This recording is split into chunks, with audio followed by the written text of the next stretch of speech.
Samantala, bago umalis ng Pilipinas, nagbigay-pugay muna si US President Barack Obama sa puntod ng mga sundalong Amerikano noong World War II sa Manila American Cemetery and Memorial sa Fort Bonifacio.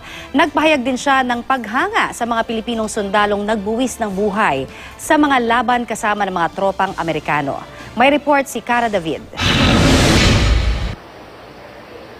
Ang mga watawat na ito ang sumalubong kay US President Barack Obama sa kanyang pagbisita kanina sa Manila American Cemetery. Ito ang pinakamalaking himlayan ng mga Amerikanong sundalong namatay noong World War II. At bilang pagkilala sa kanilang kabayanihan, nag-aalay ng bulaklak at saludo si Obama kaninang umaga. Tradisyon nang maituturing sa mga Pangulo ng Amerika na bumibisita sa Pilipinas ang dumaan dito. Sa kanyang mga talumpati, ilang beses na iginiit ni Obama na mananatiling matatag ang pagkakaibigan ng Pilipinas at Amerika, singtatag daw mula nung panahon ng digmaan.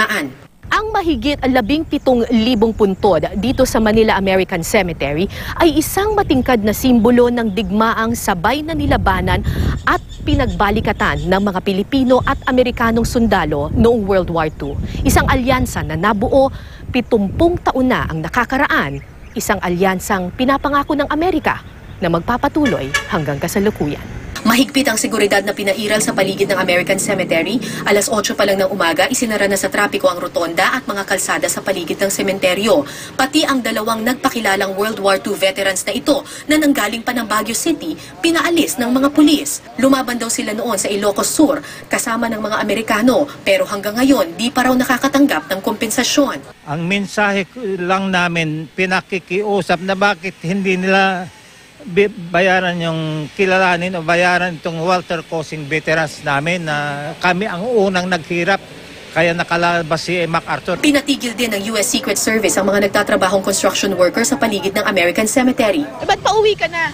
Bali po wala po kaming pasok ngayon dahil gagawa raw po yung darating daw po yung Si Obama. Di wala ring sweldo. Wala po ma'am, sayang nga namin pumasahe. Ilang minuto lamang nagtagal sa American Cemetery si Obama. Pagkatapos nito, diretso na siya sa airport para tumulak pa Amerika. Hinatid siya ni Vice President Jejomar Binay, Secretary Mar Rojas, Secretary Albert De Rosario, Philippine Ambassador to the US Jose Quisha Jr. at MMDA Chairman Francis Tolentino. Bitbit ni Obama ang 10 taong kasunduan na magbibigay ng access sa mga Amerikanong sundalo sa ilang kampo ng militar sa bansa kung saan pwede silang magtayo ng pasilidad.